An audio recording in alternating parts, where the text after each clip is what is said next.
Los volcanes por Jesús Yan Curvelo. Un reportaje de Palabra en colaboración con The Texas Observer. Después de unas protestas sin precedentes en Cuba en 2021, una ola de cubanos salieron de la isla buscando cruzar la frontera México-Estados Unidos. Uno de ellos fue el periodista Jesús Yan Curvelo. Capítulo 1. Encuentro a Coyote 1 fuera del aeropuerto de Managua, Nicaragua. Lo llamo así por mi seguridad. Aunque los coyotes usan alias de una o dos sílabas, preservar su anonimato me protege. Después de semanas de hablar con él desde Cuba vía WhatsApp, ya habíamos alistado los detalles. Sabe que yo llevo pullover blanco y Nike grises y conoce mi cara.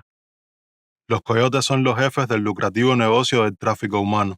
Ellos controlan una red de guías y otros subcontratistas para proveer las partes del servicio.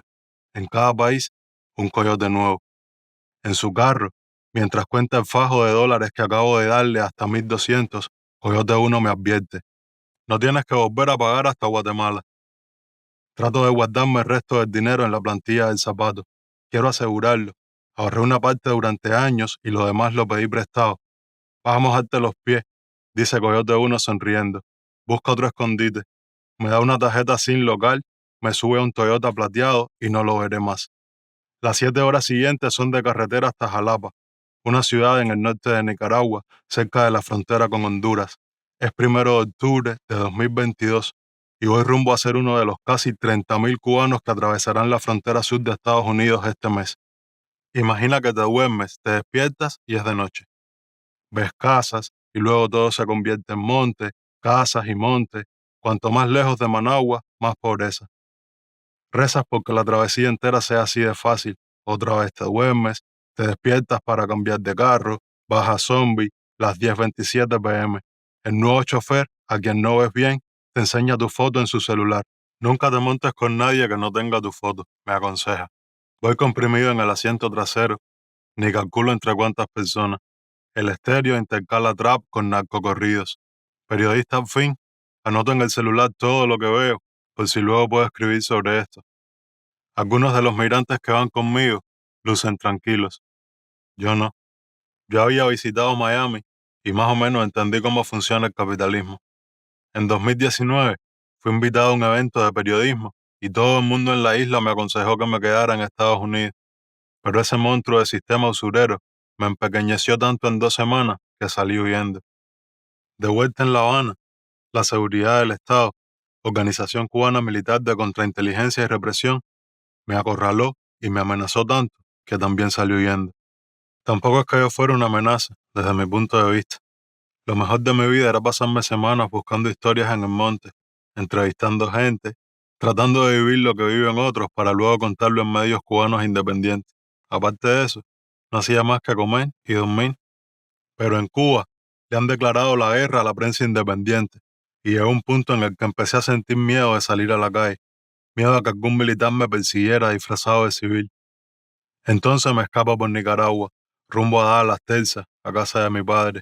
Me convierto en un sin tierra y le tengo tanto miedo a llegar como a no llegar.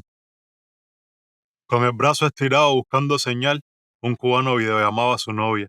Apuntaba al paisaje de Jalapa, Nicaragua, montañas en cada punto cardinal. Aquellas matas, las ves, ya eso es Honduras.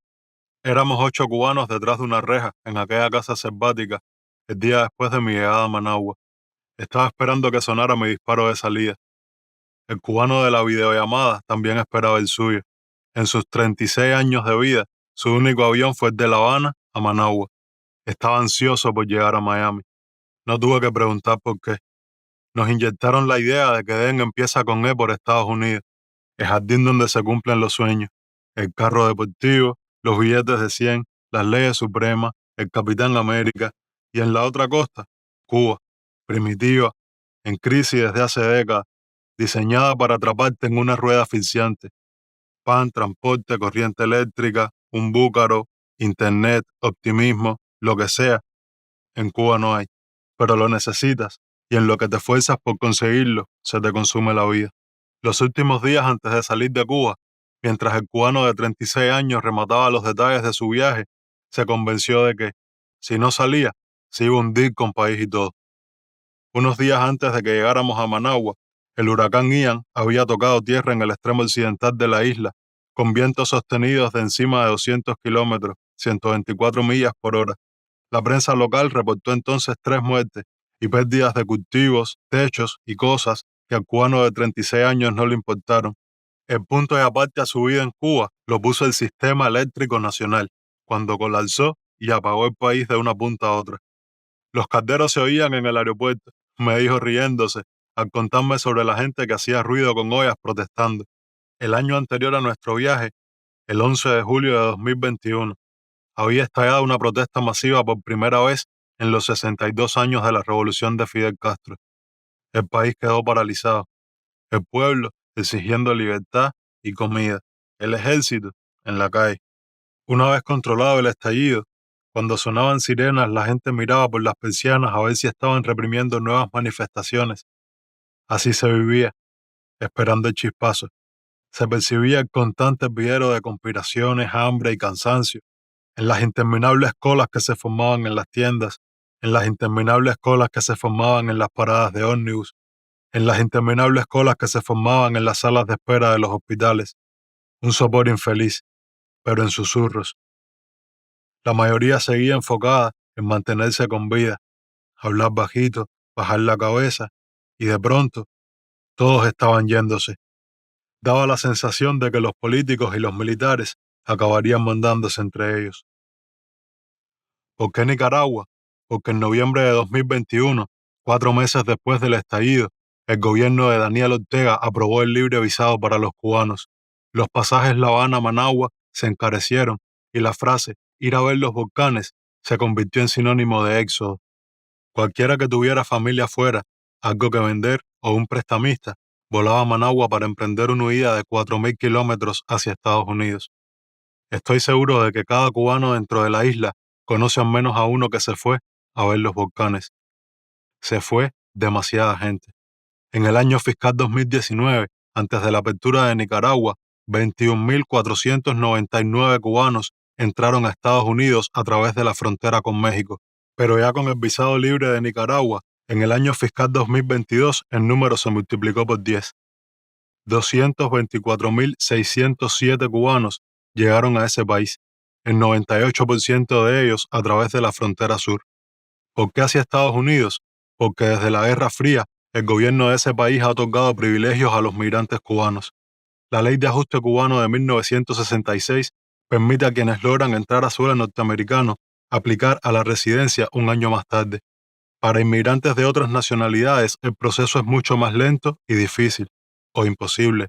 En 2021, el Pew Research Center, un centro de datos independiente de Washington, D.C., calculó que vivían unos 10,5 millones de inmigrantes indocumentados en el país. Por otra parte, entre 1963 y 1995, todos los cubanos que llegaran a aguas territoriales estadounidenses podían entrar al país. Esto motivó a muchos a aventurarse hacia el estrecho de Florida. Entre el triunfo de la Revolución en 1959 y 1995, un estimado de 100.000 murieron en el intento. En 1995, después de la crisis de los balseros de 1994, Estados Unidos instaló la política de pies secos, pies mojados, que solo permitía quedarse en el país a los cubanos que pisaran tierra firme. Pero, desde que Obama la abolió en 2017, no solo es cuestión de enfrentarse al mar, sino también a la posibilidad de que te despachen de regreso. A pesar de este riesgo, en 2021 y 2022, las redes sociales se atestaron de historias de balseros. No era que te sentabas en la playa y veías los botes zarpar como en 1994, cuando huyeron de la isla más de 35.000 personas, pero muchos seguían arriesgándose, en parte porque los cubanos todavía gozan del privilegio de la residencia estadounidense con la Ley de Ajuste cubano. Entre 2021 y 2023, el 4,1% de la población cubana emigró a Estados Unidos, un cubano de cada 25. Fue un tiempo de estampida.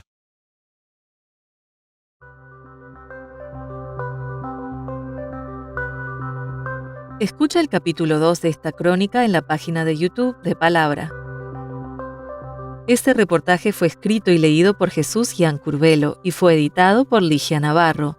La producción de audio fue realizada por Thorne Anderson.